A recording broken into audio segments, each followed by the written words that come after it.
Hey, how you doing? Listen, this is an update on my Sig P238. I've had this now about 3 months. Put 350 rounds of ammunition through it. Sig suggested that you use 200 rounds of ball ammo first, and that's what I did. And I could not honestly find hollow points because I live in New Jersey. I don't know if that's an excuse or not, but this is information if you're still thinking about buying one of these great weapons. These are Sig magazines. This is the second generation. This is the third generation. The third generation is chrome and shiny, and I'm not going to take the rounds out, but it has a wraparound follower, anti-tilt. I mean, it's the perfect magazine. This one does not look as nice, but it works, and it works well.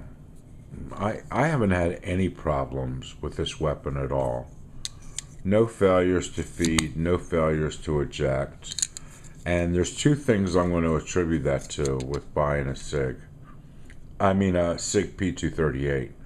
The first one is you have to have the minimum of the second generation magazine. The other thing is you have to ensure that the serial number starts with 27A. And if it starts with 27A, you're probably going to be okay. I mean, all the issues you've seen on the internet are a result of the earlier models where they didn't quite have their shit together. But I haven't had any problems with mine. I can't get the 6+1 mag, the one that the Armory channel has. I've had it on order and still haven't been able to get one. So if anybody knows where I could get one, please let me know. But anyhow, I'm shooting Hornady Critical Defense. These are my hollow points.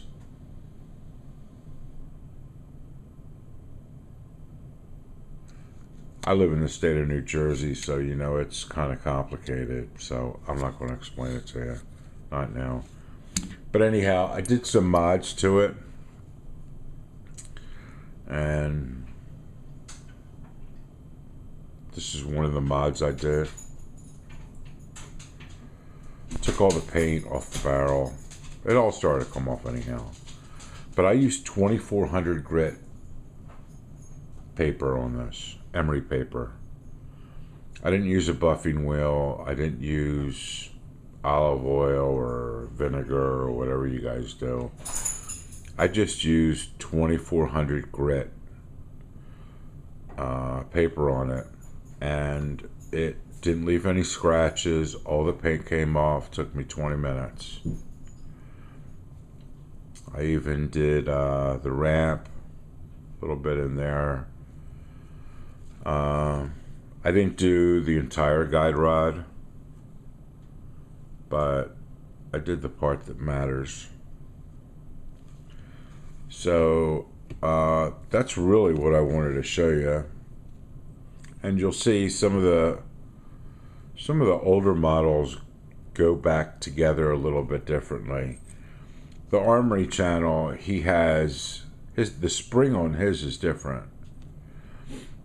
This one, it has to go on the same way a 1911 would, with the completely curled end in first, but everything else goes together the same way. Like I said, I have 350 rounds through it. I ran 200 rounds of ball ammo through it.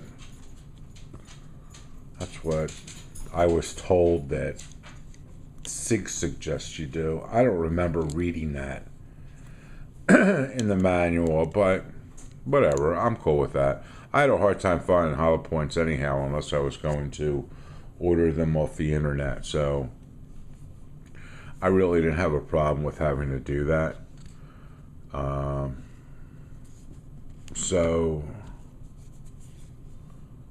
But it definitely looks a lot better. And I also, I don't know if you can really see it, I kind of highlighted some of these. I brushed it a little bit just so it has some highlights and the pen. And of course, if you don't know by now, read your instruction manual before you try to put this thing back together, because of this. Either you're going to push it and break it, or you're going to push the damn thing too far down and it's going to come off, and then you're not going to have anything but problems. And we don't need no stinking problems. So I mean, everything else, it goes together with relative ease. There's really no place to put your fingers when you do this, which kind of frickin' bugs me a little bit.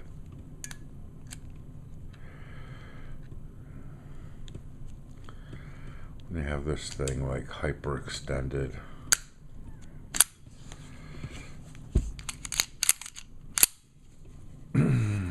But there you go. That's my mods. I think it looks good. VZ grips. I had to put the stock screws back on. I bought the slot screws from VZ, and they were too long. They didn't come with any washers or anything, but they were just too long, and I was having magazine issues. So don't forget, if you're going to get one, make sure it has 27A. That'll be the whole difference. But this is like a great gun. And you know what? You guys can shit all over 9mm all you want. You know, it's not powerful enough and all that crap. And then you're going to go carry one of these. It's a 380. But dude, this is 2011. The ammunition choices are plentiful. And you know what? If you only go to the range once a month, maybe you need to have a 45. You need to go to the range a little bit more than that. If you're only going there once every 3 months, and you're going to consider yourself to be an armed citizen, I mean, you just need to get out there and shoot your gun. You know, they say 50% of what you have, you lose. So, you know, you definitely don't want to be on the losing side when duty calls. I don't. I try to shoot as much as I can. Sometimes once a week, sometimes every other week. Sometimes if I miss a week, I'll shoot twice the next week, or shoot twice as much ammunition. Whether it's this, my Glock 19, one of my 1911s, my AR, my Mosin. Just go shoot. You know what I mean? Stay around it, be around it, stay informed, and that's my mods. So I don't know if you can see that or not. I kind of brushed that stuff up, but my tripod's moving around. But that's it, and I'm real proud of it. I think it looks real good. I really don't want to chamber around. So, doesn't that look good? 2400 grit. 2400 grit, and it won't tear your shit up. And it won't get super hot. I tried that Dremel, man. That thing gets fucking hot. You could start a fire using that thing. So, anyhow, that's it. Sig P238 Awesome, awesome, awesome. We'll see you folks later. Stay safe. Watch your six. Take care of your family. I'm out. Bye.